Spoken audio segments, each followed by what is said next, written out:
President. My question without notice is to the Minister representing the Treasurer, Senator Abetz. I refer to Treasurer Mr Hockey's statement that the budget will shape the destiny of the nation. And I ask, what destiny does the government envisage for Australia in terms of energy infrastructure, in particular, given the intention to scrap carbon pricing, the Renewable Energy Agency, the Clean Energy Finance Corporation and undermining the Renewable Energy Target? The Minister representing the Treasurer, Senator Abetz. Thank you, Mr President, and I thank the Leader of the Australian Greens for allowing me to outline the vision that we as a government have for this great nation. Because when she was in cahoots with a former Labor government in this place, there was no future. Indeed, the light at the end of the tunnel was the debt train rattling at us at 100 miles an hour. After tonight, the light at the end of the tunnel will in fact be daylight, where the future generations of Australians will be able to be satisfied that the government in 2014 took the right decisions to guarantee their future, Mr President. Now, in relation to our vision for energy, one of the great advantages Australia has had over many generations has been our cheap energy, one of the great benefits that we have had.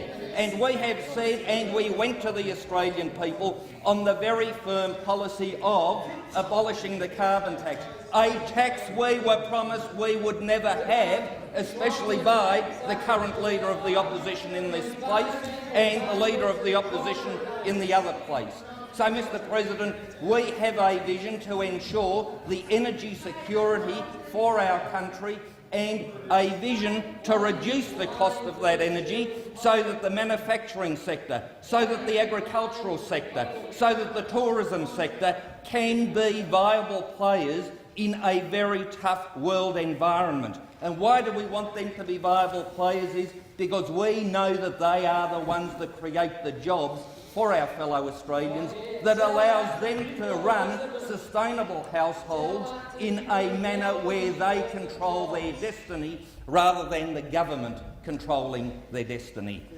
Senator Milne. Thank you, Mr President. So in terms of energy infrastructure, since renewable energy is going to go down in price and fossil fuel energy is going to increase in price, how are you going to guarantee cheap energy in the future by abolishing the very processes and renewable energy agencies and climate corporations that support the infrastructure of the future? The Minister. Thank you, Mr President. As with all things, the coalition adopts the moderate approach in these matters, and we are not the fanatics that the Australian Greens seem to represent in this place. So this government does in fact believe in renewable energy, but we say take it in steps in a manner that does not mug the economy, as the carbon tax did, continues to do and will continue to do until the Senate agrees to abolish it, something which the Australian people overwhelmingly voted for on the 7th of September. And you can shake your head, Senator Milne, but I think a lot of people on the 7th of September were motivated by a desire to get rid of the Labor Green government that was ruining this country and their cost of living, and their desire to rid the nation of a carbon tax which they saw as being emblematic of damaging their cost of living and ruining. Time's expired. Order. Order. Senator Milne. Thank you, Mr President. The Treasurer has said that the cost of acting now— All right, Senator Milne, just resume your seat. You are entitled to be heard in silence when you're asking your question. Order. Order. Order. Now, when there's silence, I'll give Senator Milne the call.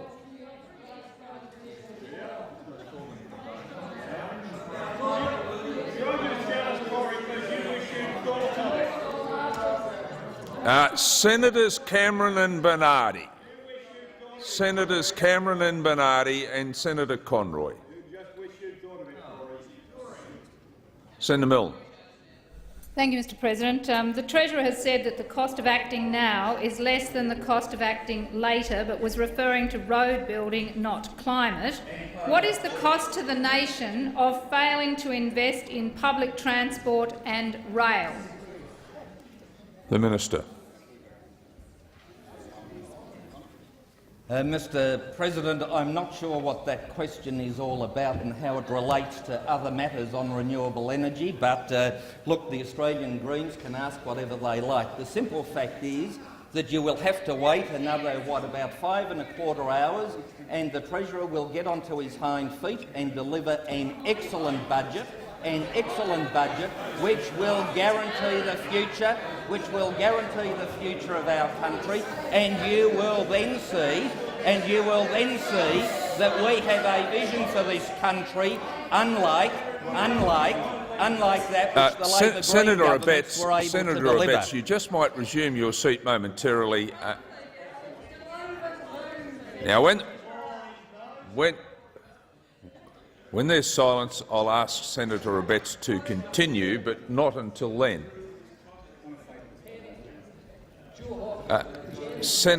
Order. Senator Abetz, continue. And, Mr President, in the 19 seconds remaining, I simply ask the Leader of the Australian Greens to remain patient. Wait, it's now less than 5¼ hours to the delivery of the budget, and she will see that this is a government that is committed to the long-term future of our country and the next generations in particular.